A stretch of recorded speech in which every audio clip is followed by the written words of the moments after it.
Alright, so welcome to Jeepa Woodworking. A couple things. I have taken my table out of its frame.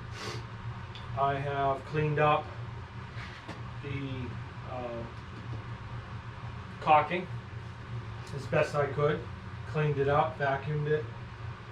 Cut some 2 1/4 inch rails, put some pocket holes in them to set them down. Because this is roughly 2 1/4 inches, so I got the maximum this side. I got about a 1/4 inch difference between one side to the other because of the tilt of my table. One of the things that it dawned on me when I was leveling this, I was leveling the board, and what I did this time is I took everything off. I leveled my table saw so that I don't have to level the board. Now, one of those thoughts that you have after the fact when you had time to think about it. So, a little better scenario. I took all the high edges from the pour off with a hand planer, just so that I don't have to contend with another 1/8 inch of resin. That way it's just flush, flat, and all I have to do is deal with the flat high side instead of an extra ridge. Also, I use SC Johnson paste wax, and what I did was I have, as you can see, I waxed the bottom so my router will slide a lot easier. I also waxed my plate on my router. I adjusted my router depth to just be below the high, so I can take a 1/16 of an inch on my first pass, just so I can not take too much and see where I'm at. Start little and go from there. So what I'm going to do now is I'm going to start with my router. It's already set up for depth, and I will take 1/2 inch passes front to back all the way across, adjust, and do the same. I will wear, of course, safety glasses, earplugs, and a dust mask. It makes a mess, but what I want to do is I want to get down to flush with the surface of my table, the wood. That way all the resin will be gone and left with just the wood, and what resin there is in the cracks and the holes will stay. And once I get that done, then I'll flip it over and I'll clean the bottom side to make them parallel, and then go from there. What I'll do is I will find a straight edge and cut the end, and then make a 90 and cut another edge, and then cut parallel edges until I get a nice square clean table. And then I can router my edges to what I need, and then I'll sand it before I get it ready for top coat. So here we go. Move my phone so it doesn't get dirty.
I just adjusted this depth by half a turn, half a revolution,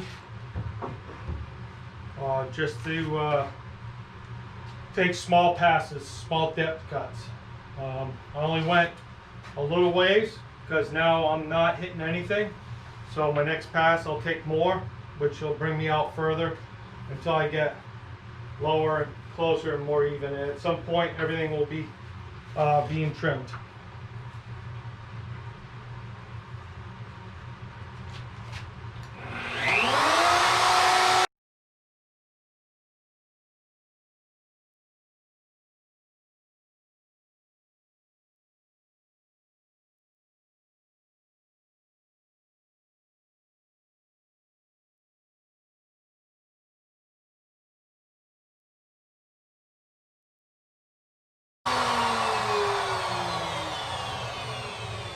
As you can see, it gets really dusty.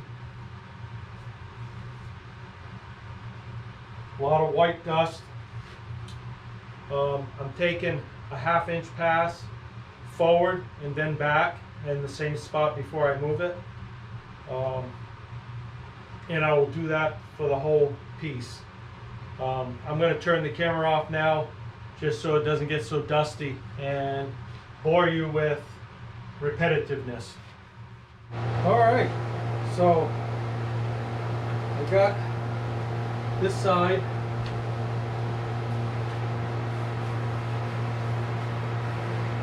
routed down. It's still rough from router, these edges and stuff. A little nicks. Maybe I did it too fast. Maybe my blades are getting dull. I'm not sure. But all that will get filled in with the top coat. I'm going to sand it, so I'll take some of it out. But as you can see, I got the wood exposed. There is, you can see some color here, some purple, blue, orangey, blue, green, blue in there. Some of the cracks are filled in with color, which will show up once we get a top coat on it and it's polished. But it's looking real nice. Probably can bring out some of the color with a little bit of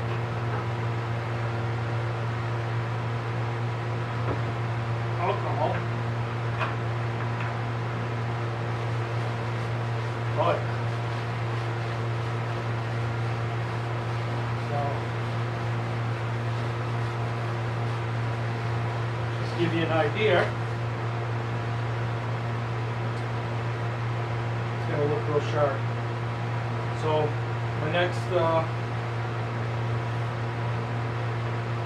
business here is I'm going to flip it, take the cleats off, and then flip it, and then clean up the backside. The backside is going to have the legs, and it needs to be flat. So I have a good flat surface to mount those legs.